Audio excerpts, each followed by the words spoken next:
I always thought I was ready for anything marriage could throw at me. Financial struggles, sickness, even betrayal. At least, I thought I knew the limits of what betrayal could be. You imagine it in cliches. Lipstick on a collar, a late-night text from an unfamiliar number, a scent of perfume that isn't yours lingering on his shirt. You never imagine that the other woman could be someone whose voice you've known since birth. It started like a shadow at the edge of my vision, something I wasn't supposed to notice. My husband had been acting softer in a strange way. He'd linger in the kitchen longer than necessary when she was visiting. I'd catch him laughing, not just polite chuckles, but deep, comfortable laughter at something she'd said. And I told myself, of course they get along. She's my mother. I wanted them to like each other. I wanted a family that felt warm. But warmth can burn if you get too close. Looking back, there were moments that now feel like red flags waving in plain sight. The way her hand would rest on his arm just a second too long. The way his eyes would flicker toward her when he thought I wasn't looking. I pushed those thoughts away because thinking them felt like poisoning myself. My mother had raised me, protected me, taught me who I could trust. And my husband, he was supposed to be the man who stood beside me against the world. I didn't know yet that they'd already crossed a line, that while I was worrying about bills, about our son's grades, about the dull, everyday grind of marriage, the two people I trusted most were busy tearing apart the foundation of my life. When the truth finally came, it didn't arrive like a storm. It was quieter than that. Quieter and somehow more dangerous. The first real crack in the illusion appeared on a Sunday morning. My husband had gone out early, claiming he needed to pick up a part for the lawnmower. He came back with coffee, not just for me, but for her. My mother was staying with us that weekend, helping while I was busy with work, as she put it. The thing was, he'd gotten her coffee exactly the way she liked it.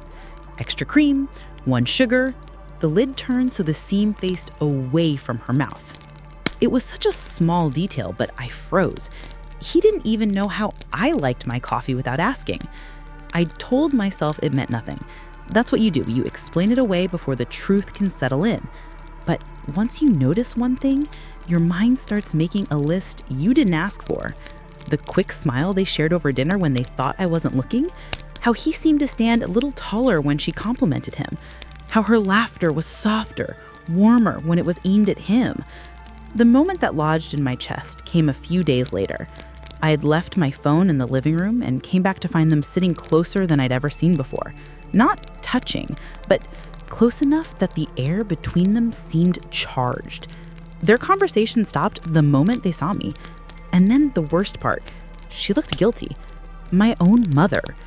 That night, I lay awake beside my husband, staring at the ceiling, feeling something cold bloom in my chest. I realized that I was already pulling away from both of them, like an animal curling around a wound. I wasn't ready to confront it yet, maybe because I knew that once I asked the question, I couldn't unhear the answer. But deep down, some part of me already knew. And once you know, even if you can't prove it, you can't go back to before. It was the smell that gave them away. Not perfume, not cologne, something subtler, almost innocent, the faint, sweet trace of my mother's lavender hand cream.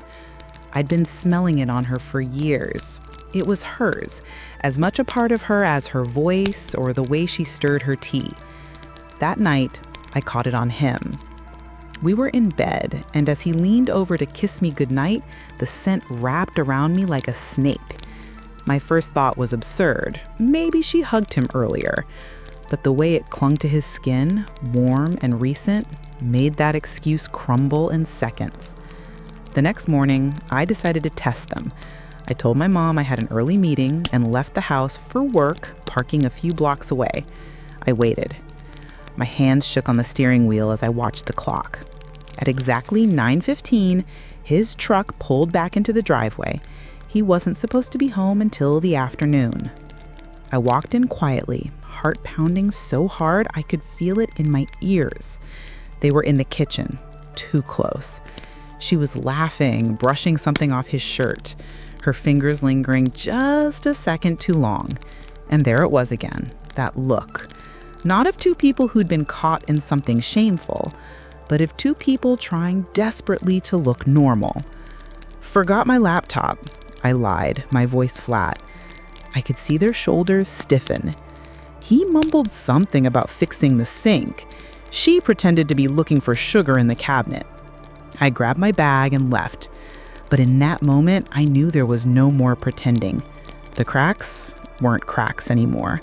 The wall had fallen, and I was standing in the rubble, too afraid to pick up a single piece. When betrayal moves from suspicion to certainty, it's almost anticlimactic. The world doesn't explode, the air doesn't shift. You just know. And then you have to decide what you're going to do with that knowledge. I decided I needed proof. Not because I doubted my instincts, but because I knew them. Both of them. They'd twist my words, turn my anger into paranoia, make me question my own mind.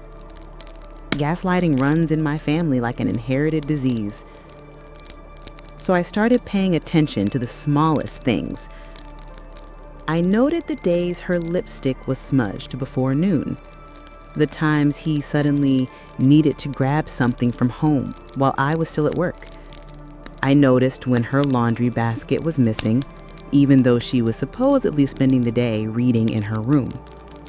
I moved a picture frame on the nightstand in the guest room, just half an inch. The next time I checked, it had been moved back. Then I set the trap. I told them I had to travel overnight for a work conference. In reality, I drove 2 towns over, checked into a motel, and came back home just after midnight. The house was dark, but not empty. His truck was in the driveway. I crept around the side, my bare feet silent on the grass. Through the sliver of the half-closed curtains in the guest room, I saw them. Not in bed, not kissing, just sitting together, close enough that their knees touched, her hand resting lightly on his. The intimacy of it hit me harder than anything physical could have. It was the kind of touch that said this wasn't a fling. This was something they'd been building. I didn't confront them, not yet. I went back to my motel, lay in the too cold bed, and stared at the ceiling.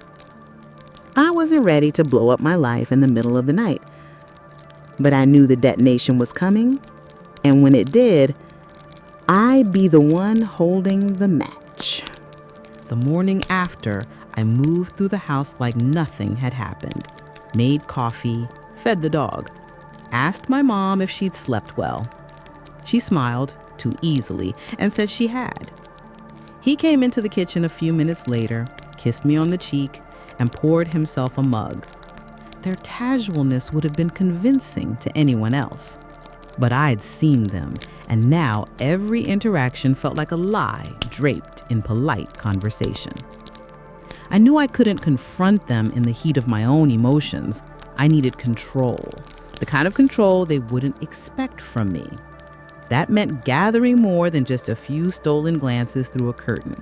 I wanted words, confessions, something undeniable. So I bought a small audio recorder, slipped in under the couch cushions in the living room where they spent the most time alone. I told myself it wasn't about revenge. It was about survival, about making sure they couldn't rewrite my reality the way people in my family always had. Days passed with nothing but boring, everyday chatter. I almost started to think maybe I'd imagined the depth of it, until Thursday afternoon. I came home early, quietly unlocking the door. They didn't hear me. I stood in the hallway, just out of sight, and listened. Her voice was soft, almost guilty. She's starting to notice. His voice was lower, sharper. Then we just have to be more careful. It wasn't an admission of love. It wasn't even romantic, but it was enough. Enough to tell me they'd talked about me, about the risk, about keeping it hidden. That night, I copied the audio file to my phone. I didn't listen to it again. I didn't need to. The words were already etched into me, and as I lay in bed beside him, his breathing deep and even, I realized I wasn't afraid of the confrontation anymore. I was looking forward to it. I didn't want to give them the satisfaction of a dramatic, screaming confrontation. No throwing dishes, no slamming doors. If they were going to remember this moment for the rest of their lives, and they would, I wanted it to be for how cold and precise it was. So I waited. Saturday morning, she was making breakfast, moving around my kitchen like she owned the place. He was at the table scrolling through his phone, coffee steaming in front of him. I walked in wearing my calmest face, the one I'd used in job interviews and hospital waiting rooms. I set my phone on the table and pressed play. Her voice filled the room. She's starting to notice. His followed. Then we just have to be more careful. Silence. It was almost funny the way their bodies froze before their faces did. His eyes darted to her. Hers darted to the door like she might run. I don't need explanations, I said, my voice even. I don't need apologies. I just need you both to understand that I know exactly who you are. She started to speak, but I raised my hand. Don't. Every word you say will just make it worse. I didn't throw them out right then. That would have been too easy. Instead, I told her to finish cooking, told him to take out the trash. I moved through the rest of the morning as if nothing had changed because the truth was, everything had already changed. They thought I'd explode, that I'd hand them the satisfaction of watching me break. But I wasn't broken. I was sharpening. When I finally did tell them to leave, later, without warning, there was no shouting, just the sound of their footsteps fading down the driveway and the heavy click of my door locking behind them. I made myself coffee. I drank it hot, and for the first time in weeks, it didn't taste bitter. They didn't try to come back right away. Maybe they were afraid. Maybe they thought I'd cool down and open the door again. But people like them don't understand. Once the door locks in my mind, it never opens the same way twice. The first few days after they were gone, the house felt bigger, too big. I'd hear footsteps that weren't there, smell her perfume in the hallway, notice the absence of his coffee mug on the counter. Those ghosts were harder to banish than the people themselves. I filled the silence with small, deliberate acts, rearranged the living room so the couch faced the opposite wall, burned the blankets they always wrapped themselves in while watching TV, scrubbed the kitchen until it smelled like lemon instead of betrayal. Then, one Tuesday afternoon, my phone buzzed. His name. I didn't answer. Minutes later, a voicemail appeared, his voice shaky, telling me it was all a misunderstanding, that nothing really happened. The coward's version of a confession. The next day, it was her. Her message was longer, tears in her voice, words like forgiveness and family. I didn't delete it right away, not because I believed her, but because I wanted to remember exactly how far she'd fallen from the pedestal I once put her on. I didn't call either of them back. Not out of pettiness, but because I'd finally realized I didn't owe them the courtesy of closure. By the end of the week, the house no longer smelled like them. My bed no longer felt like ours. And when I looked in the mirror, I didn't see the woman who was blindsided in her own home. I saw the woman who'd stood in her kitchen, pressed play, and ended a lie without raising her voice. And she didn't need anyone's permission to keep going. It was the third Sunday since I'd sent them both out of my life when I ran into Marlene, my next-door neighbor. She was the type who noticed everything. The mail left in your box, the groceries you carried in, the way your curtains moved at night. Normally, I kept our exchanges polite and brief, but that day, her eyes lingered on me a little too long. "I've been meaning to ask," she began, her voice low. "Was it about them?" The way she said it, like it was already common knowledge, made my stomach tighten. "What do you mean?" I asked, though I already knew. She hesitated, then stepped closer. "I saw her car here. A lot. More than yours sometimes, and once, when you were at work, I swear I heard laughing. His laugh, hers too. I figured you knew, or maybe..." She trailed off, realizing the answer. Her words were gasoline on a fire I'd been trying to smother. I forced a small smile. "I know now," I said, and that was all. Marlene's face softened. "I'm sorry, honey. Some people just don't deserve what you give them." That night, I thought about how betrayal isn't always a lightning strike. Sometimes it's a slow leak. Everyone else might hear the drip before you do. And in some twisted way, her casual confirmation felt like validation, proof that I hadn't overreacted, that I wasn't imagining things.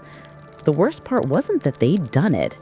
It was that they'd done it so openly, believing no one would say a word. But Marlene had, even if it was too late to stop it. And for the first time in weeks, I felt less alone. Because if one person had noticed, maybe others had too. And maybe, deep down, they'd all been waiting to see what I'd do when I finally found out. The mind has a cruel way of replaying things you once ignored. After talking to Marlene, I couldn't stop pulling at the threads of old memories, seeing them with new eyes.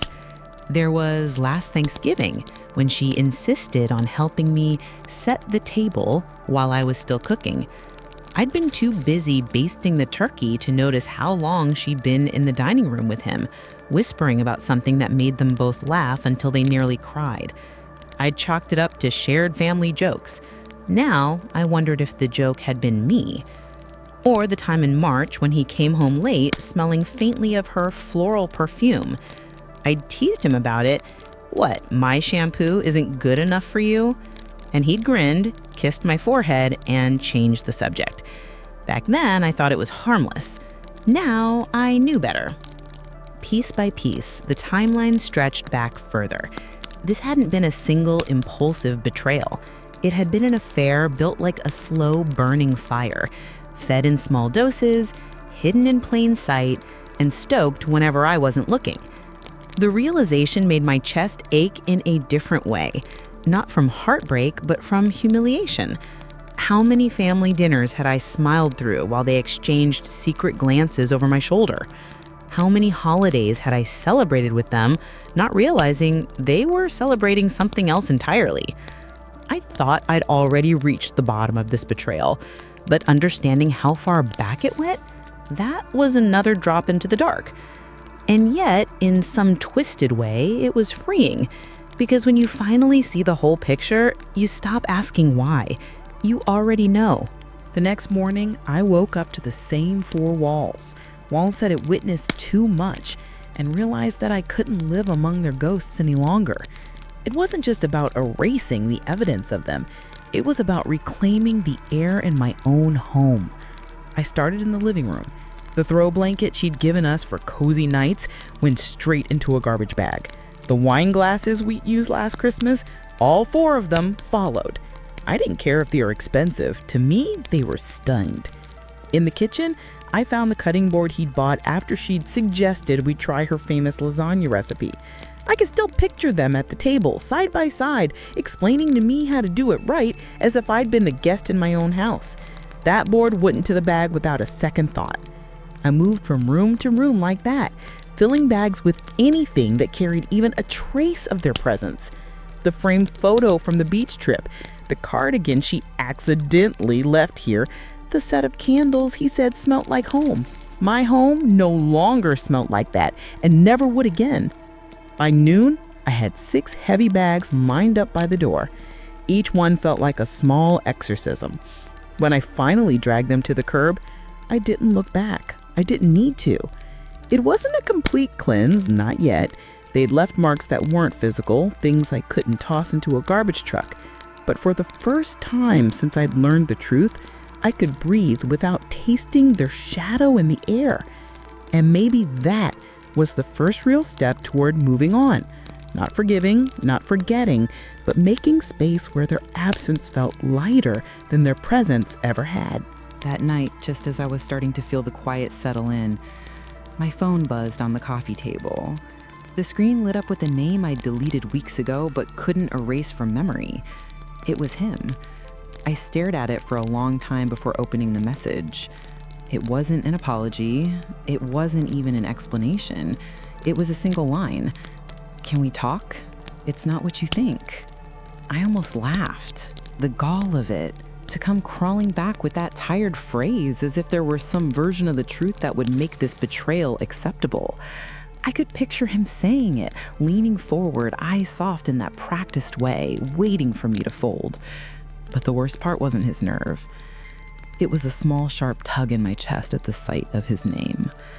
A part of me still wanted to hear him out, to find some impossible reason that would stitch my life back into what it was before. I put the phone down, walked into the kitchen, and poured myself a glass of water. I stood there in the dim light, listening to the hum of the fridge, willing my heartbeat to slow. I told myself that I'd imagined that tug, that it was just habit, not hope. When I came back, the screen had gone dark again. I didn't reply. Not that night. Not yet. But I couldn't shake the feeling that by not answering, I had opened another door. Not to him, but to the fight inside me between the part that wanted closure and the part that wanted to burn the bridge so thoroughly that even his shadow couldn't cross it. 2 days later, the phone rang again, but it wasn't his number, it was hers.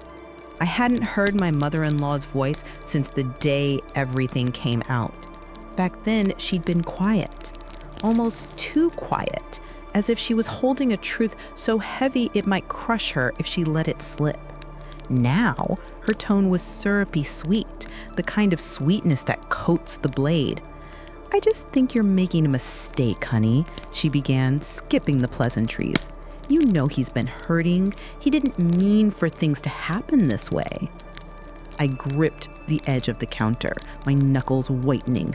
She didn't even bother denying it. Things happened. That was her way of saying, "Yes, he did it, but can't you just be the bigger person?" "I'm not interested," I said flatly. But she kept going, weaving this narrative where he was the victim of loneliness, of misunderstanding, of my supposed coldness. And maybe worst of all, she spoke as though the betrayal had been inevitable, like the tide coming in. Finally, she dropped the real reason for her call. "He wants to come by just to talk. I told him you'd listen." I laughed, a sharp, humorless sound. "You told him wrong." The silence on the line was thick. Then she exhaled sharply, as if I'd failed some unspoken test. "You'll regret letting go of a good man," she said before hanging up. I stood there for a long time, phone still in my hand, feeling a heat rise in my chest. Not just at him, but at her, at the quiet conspiracy they'd built, each covering for the other, making me out to be the unreasonable one for refusing to swallow their version of love.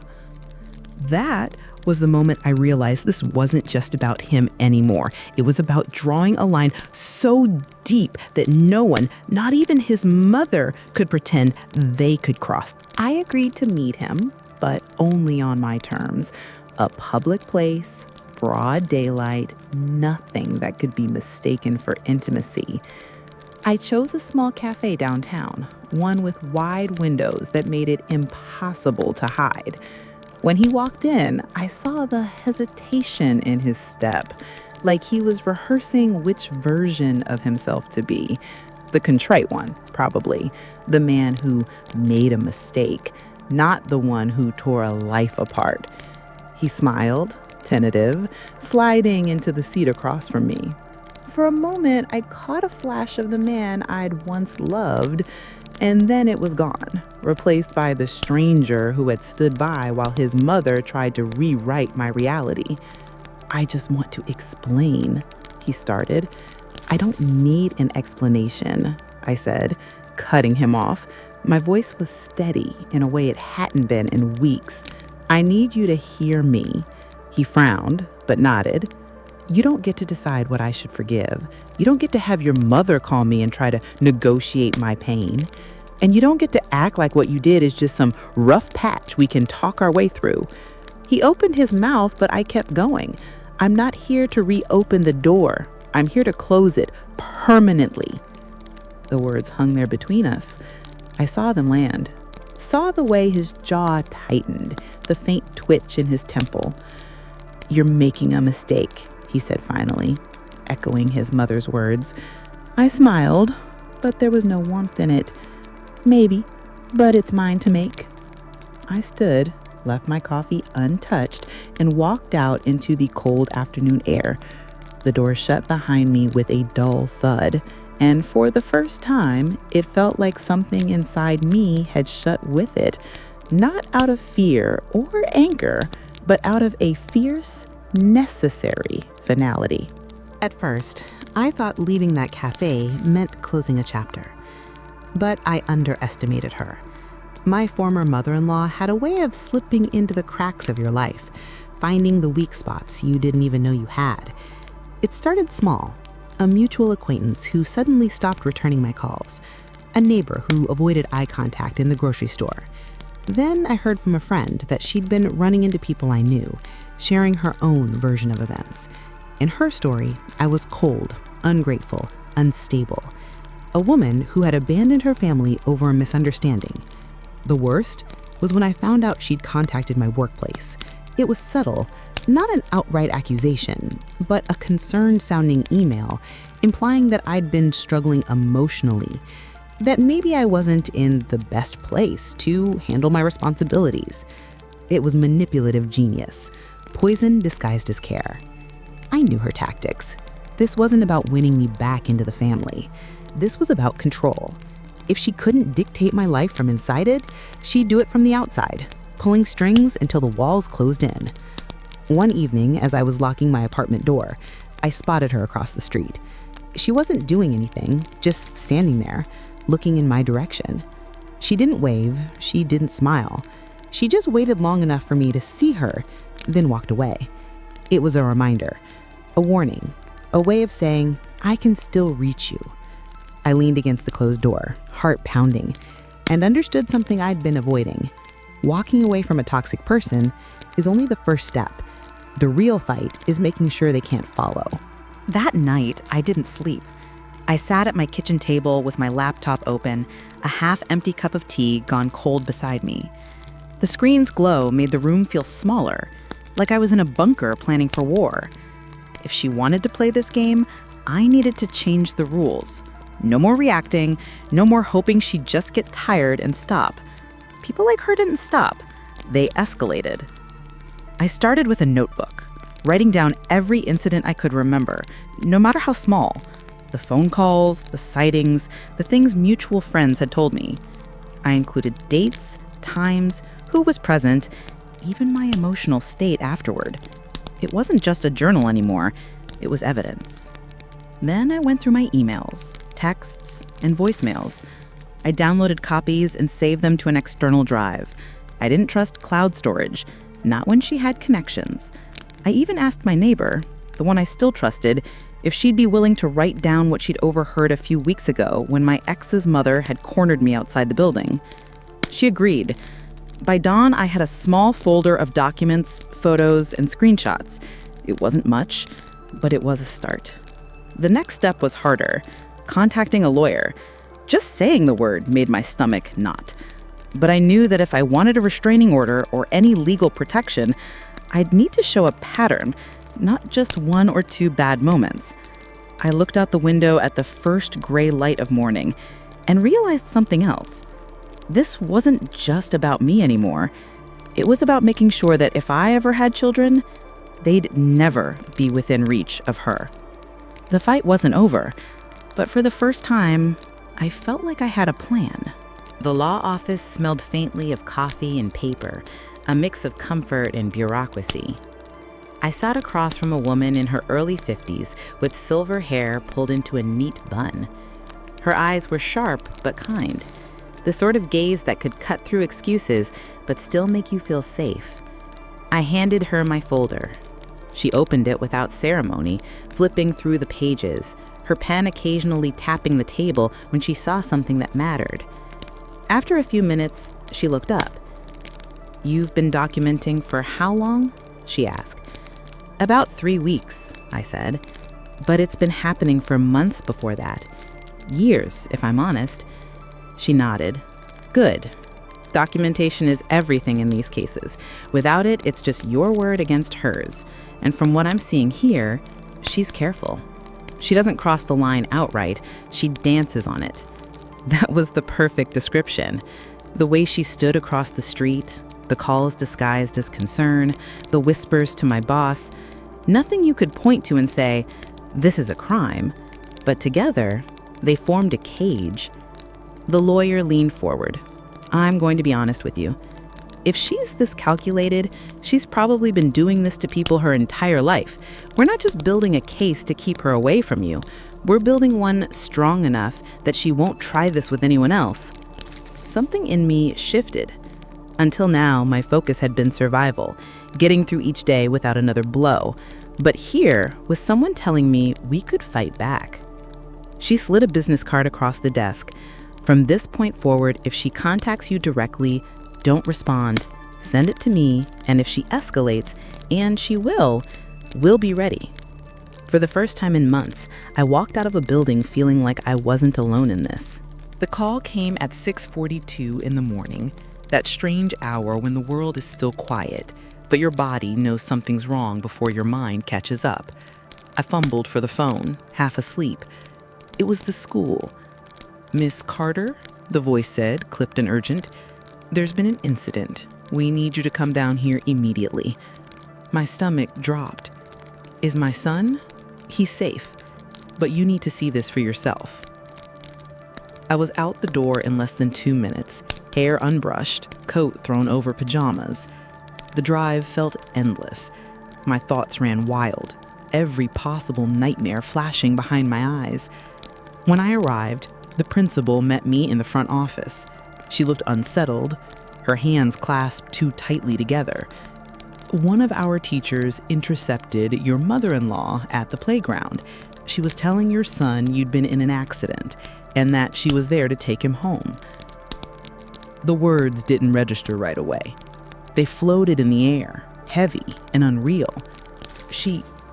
What? The principal continued. She had a story ready. She even brought snacks for him, called him my boy, like she'd done it 1,000 times. If the teacher hadn't questioned her and called us, she might have walked out with him. I gripped the edge of the counter, the room tilting slightly. This wasn't whispers in a grocery store. This wasn't an email. This was crossing into my son's life, his safety, with calculated ease. And she had done it without a hint of hesitation. The principal handed me a folded slip of paper. "We wrote down the license plate before she drove off. You'll want to give it to the police." I took it, my fingers trembling, and in that moment the lawyer's words from last week rang in my head. She will escalate. Now I knew exactly how far she was willing to go. The officer at the precinct didn't need much convincing. One look at the slip of paper with the license plate and the principal's written statement, and his jaw tightened. "You did the right thing coming in immediately," he said, glancing up at me from his desk. "This isn't just a family dispute anymore. This is attempted child abduction." The word hit me like a physical blow, not because I didn't believe it, but because hearing it from someone in uniform made it real in a way my own thoughts couldn't. I sat there, fingers knotted in my lap, answering his questions. Where had she been living? Had she made threats before? Was there a custody dispute? Each answer felt like peeling back another layer of the nightmare I'd been living, exposing the madness underneath. When he finished, he slid a form toward me. "We'll put in a restraining order request today. This will keep her away from your son's school, your home, and your workplace. But I'm going to be honest, someone willing to do what she just did, paper might not be enough." I thought about the lawyer's warning again. She will escalate. I realized that up until now, some part of me still believed this was just a twisted grudge, a battle of wills. But standing in that fluorescent-lit room, pen in hand, I saw the truth. She wasn't going to stop until she got what she wanted. When I left the station, I called my lawyer from the parking lot. My voice was steady, but my hand shook on the steering wheel. We need to move forward with full emergency custody protections, and I want cameras installed at my house before tonight. It wasn't about paranoia anymore. It was about staying one step ahead of a woman who had already crossed every boundary. And for the first time since this began, I felt the cold edge of real fear, the kind that doesn't fade when the sun comes up. That night, after my son was asleep, 2 men from the security company arrived. They walked me through every blind spot outside the house, pointing to where cameras should go. I followed them in the dark, holding my sweater tight around me, scanning the street more than once. By 10 p.m., the cameras were live. I downloaded the app to my phone, tested each angle, and felt a strange mix of relief and unease. It was like putting a lock on a door I knew she had already tried to break through. Necessary, but not foolproof. Around midnight, I was still awake, scrolling through the footage from earlier in the evening when the motion alert chimed. My heart stopped. I tapped the notification, and there it was. Grainy, black and white, but unmistakable. She was standing across the street from my house. Not moving, not knocking, not calling out, just standing, watching. The streetlight caught the side of her face, the faintest curl of her lips, a smile that made my stomach twist. She stood there for almost 2 full minutes before walking slowly toward the corner and disappearing from view. I replayed the clip 3 times, each time hoping I was wrong, that maybe it was a neighbor, a stranger passing through. But the way she turned her head, the way she paused like she wanted me to see her, it was her. I called the police again. The dispatcher knew my name before I finished it. They sent a car to patrol the block, but by the time the officers arrived, she was gone.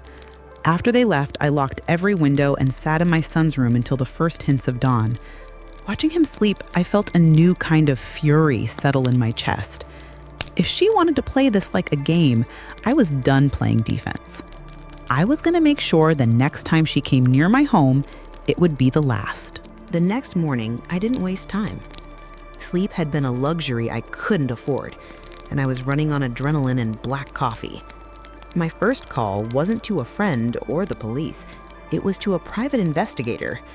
He answered on the 3rd ring, his voice steady, like he'd heard 1,000 stories that started just like mine. When I told him what had been happening, there was no hesitation in his tone. I'll take the case, but if she's family, you need to be ready for what I might find. I'm already ready, I said, even though my stomach churned. By noon, he was in my living room, flipping through stills from the security footage. He took notes, asked precise questions, and never once looked at me with pity. That alone made me trust him more than anyone I'd spoken to in weeks. He set up discreet motion sensors near the back fence, devices smaller than my palm, and installed a hidden camera in the hedge by the driveway. If she steps within 30 feet of your property, we'll know. When he left, I stood in the hallway, listening to the quiet hum of the baby monitor. My son was still napping, his small chest rising and falling in steady rhythm. I thought about how oblivious he was to all of this, and how fiercely I wanted to keep it that way. That night, the investigator called. If she's bold enough to stand outside your house, she's bold enough to try again soon. Don't leave your son alone for a second. The warning settled into me like a stone. I made a decision then. I wasn't just going to protect my son from her. I was going to make sure she could never come near us again. And if that meant dragging every secret, every piece of dirt she'd buried into the light, so be it. It happened 2 nights later. The investigator had warned me she might show up again, but I wasn't prepared for how fast my heart would start pounding when the alert came through on my phone. Motion detected. Backyard. I grabbed the phone, tapped the feed, and there she was, my mother-in-law, standing under the faint yellow glow of the porch light, her face turned toward my son's bedroom window. She wasn't moving, just watching. The PI's voice came through my earpiece. We'd set up a live connection in case this exact moment happened. "Don't go outside," he said. Stay with your son. I'm on my way. I ran to the nursery. My son was still asleep, tiny fists curled near his cheeks. I stood there, my body between him and the window, my ears straining for any sound beyond the hum of the baby monitor. Through the blinds, I caught glimpses of her pacing. She looked thinner than I remembered, her movements twitchy, almost frantic. A shadow passed over her face, and then she stepped toward the side gate. 5 minutes later, headlights swept across the yard. The PI's door truck slammed, and I heard his voice, low and firm. She froze, like a deer in the road. Then came the words I'd been waiting to hear for weeks. "Ma'am, you're trespassing. Step away from the house."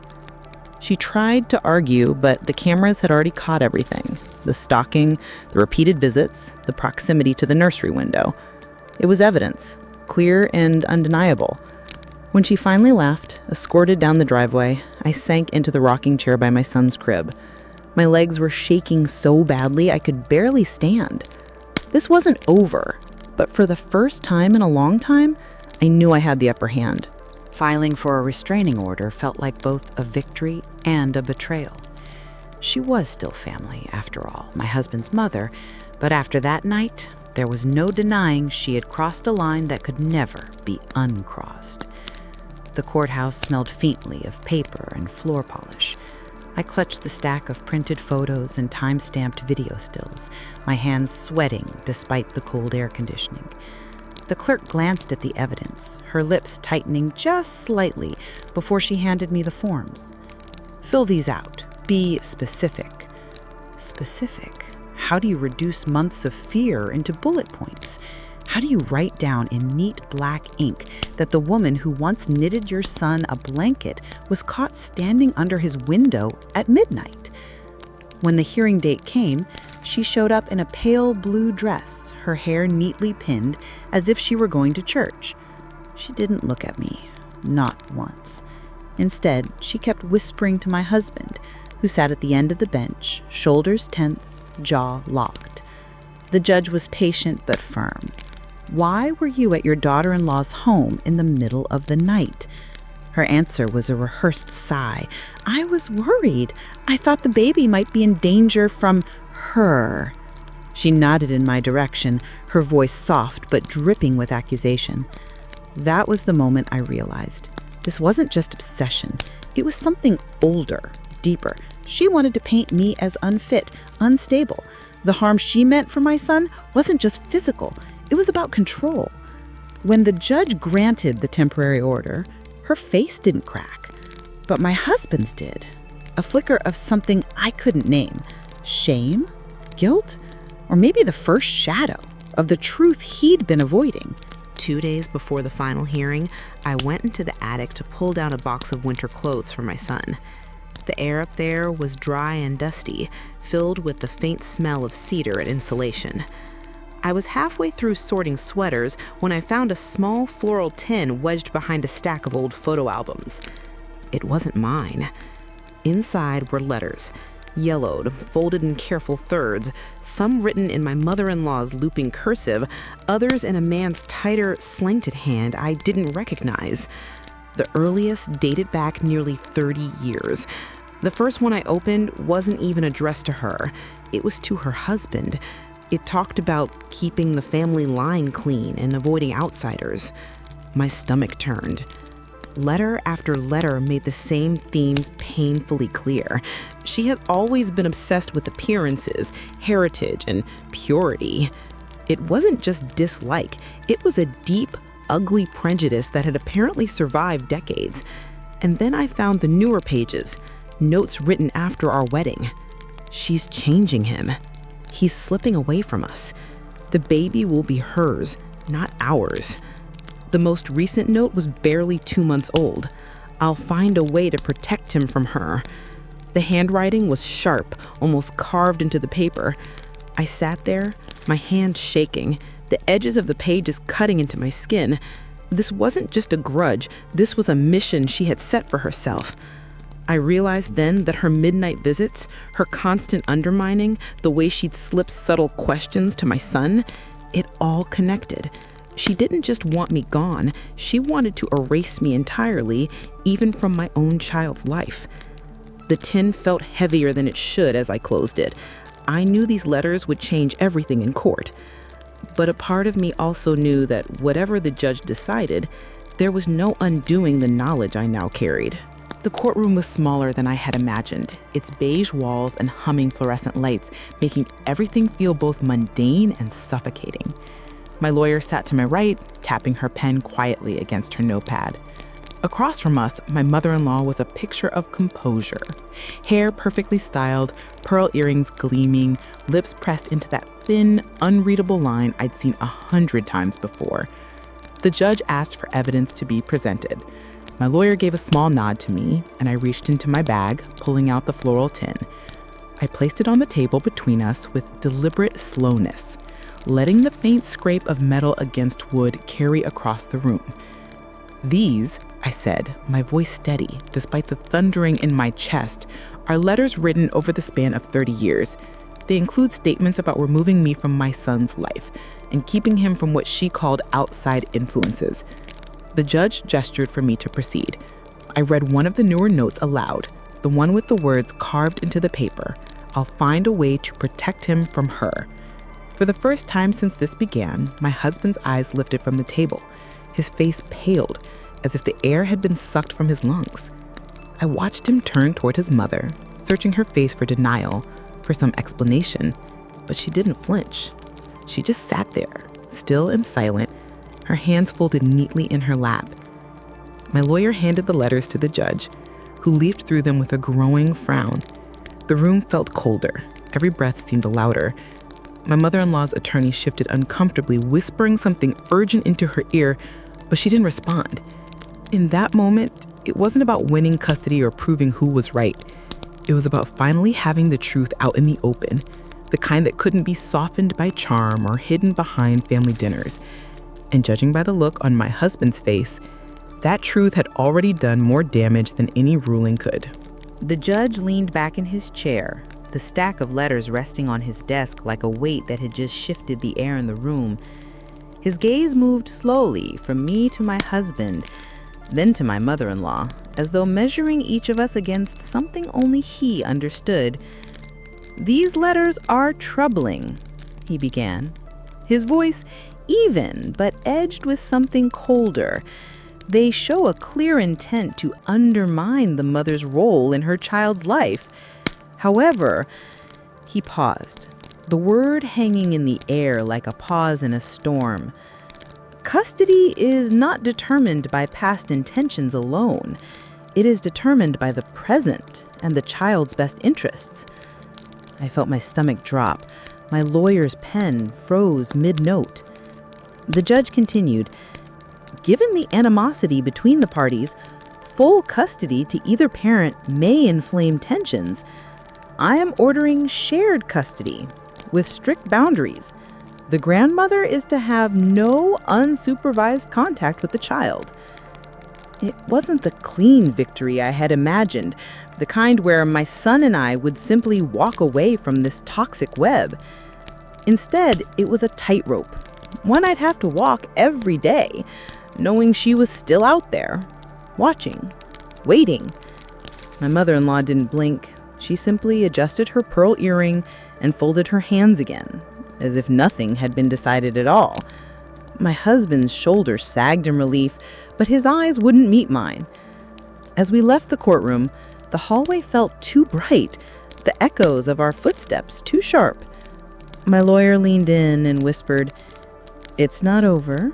Orders can be changed." I knew she was right. This wasn't the end. It was just the first round in a fight I hadn't wanted but now couldn't avoid. And somewhere behind me, I could feel my mother-in-law's presence, like a shadow stretching long across the floor, patient and unyielding. The first night back home after the hearing was eerily quiet. My son was asleep upstairs, his breathing a soft, steady rhythm through the baby monitor. I should have felt safe, the way you're supposed to feel when a court order puts distance between you and a threat. But instead, I found myself double-checking the locks, testing the alarm, peering out the window at every passing car. Around 10 p.m., the doorbell rang. The sound jolted through me like an electric shock. I froze, phone in hand, before walking slowly toward the door. Through the peephole, I saw nothing but darkness. No figure, no movement, just the faint glow of the porch light on the empty steps. When I opened the door, there was no one there, but on the welcome mat lay a small folded piece of paper. My hand trembled as I picked it up.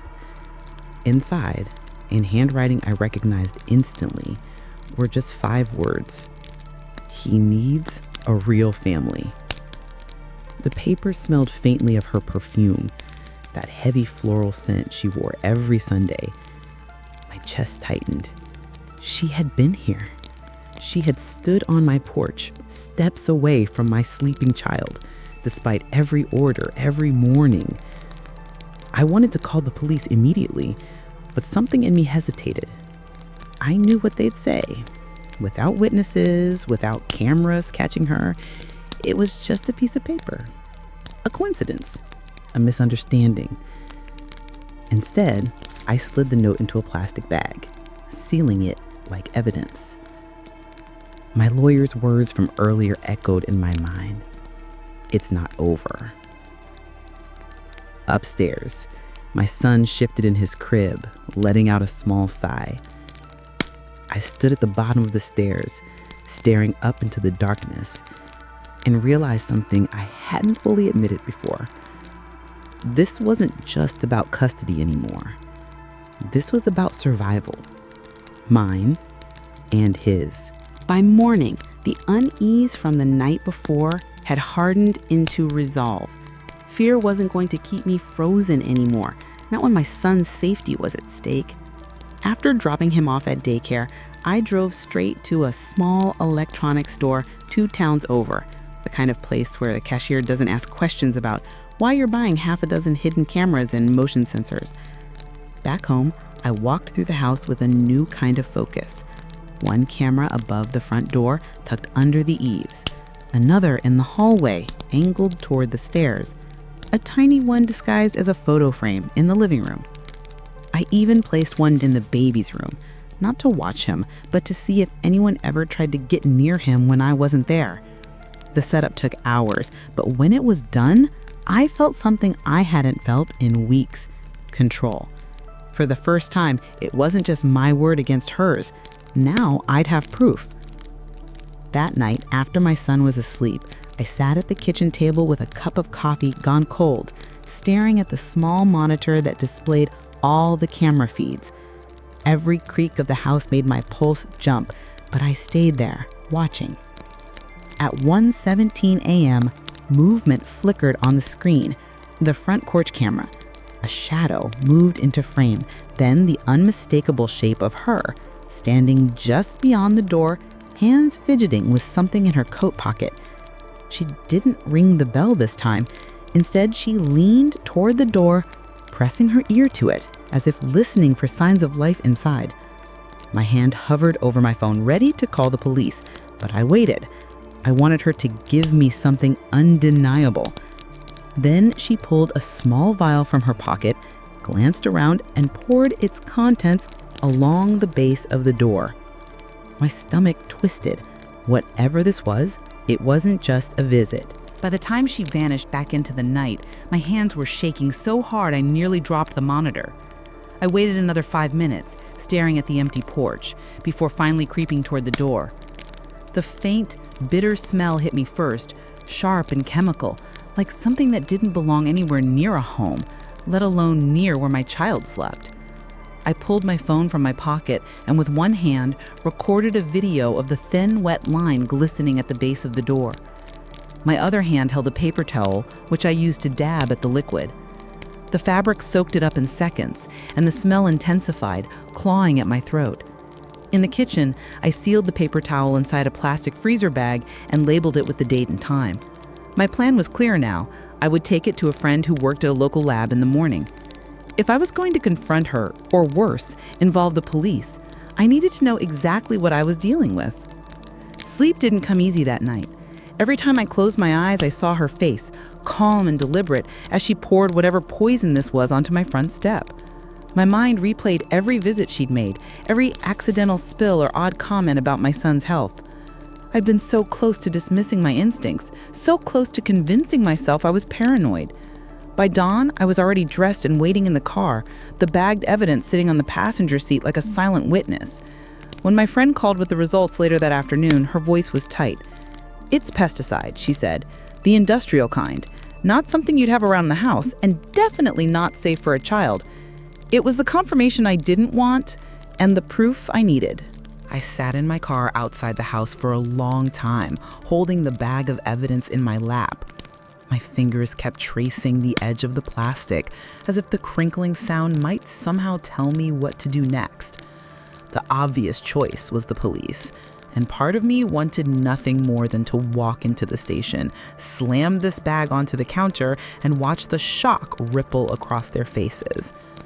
But the other part of me, the one that had spent years dealing with her manipulations, knew she was too careful, too skilled at twisting a story until she came out looking like the victim.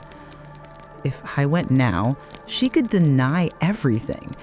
She'd say the smell was just cleaning fluid, that she had spilled it by accident. And without catching her in the act, I risked losing control of the whole narrative. So I decided on something harder. I would wait. I would set up my own trap. The next time she tried this, I'd be ready, with more than just a residue sample. That night, after tucking my son into bed, I positioned a small camera above the porch light. It was angled low, its lens barely noticeable under the housing. I tested the feet twice, watching myself step in and out of frame until I was sure it caught everything from the walkway to the door. Then I sat at the kitchen table, staring at my sleeping boy through the monitor, and made myself a promise. Whatever it took, I would protect him, even if it meant staring into the eyes of the woman who had tried to kill him and not flinching. I didn't have to wait long. The footage was clear enough that even she couldn't talk her way around it. I sat there in the glow of my phone screen, watching frame by frame as my mother-in-law twisted open the cap, poured the contents along the porch railing where my son liked to run his hands, then glanced around before slipping the bottle back into her coat. It was almost surreal. There she was, the woman who had held him as a newborn, who had smiled for photos at his first birthday, moving like a stranger in the night with poison in her hand. I didn't cry. I didn't scream. I just felt this deep, steady certainty settle inside me, the kind of certainty that tells you there's no going back. The next morning, I didn't call her. I didn't drive over. I went straight to the police with the footage and the sample from that first night. They didn't rush me. They didn't promise instant justice, but they took it seriously. They told me it would go to the DA, that she would be questioned, that I had done the right thing. When I got home, my son was sitting at the kitchen table, legs swinging under the chair, eating cereal. He looked up at me with that easy, trusting smile, and I realized that this was the only thing that mattered. Not revenge, not her shame, just him, safe. She's gone now. Not in prison, at least not yet, but gone from our lives. No visits, no phone calls, no chance to twist her way back in. My husband hasn't spoken to her since, and for once, I don't carry the weight of convincing him. The truth was there in the light of the screen, undeniable. People say family is everything, but sometimes the most loving thing you can do for your family is close the door and never open it again.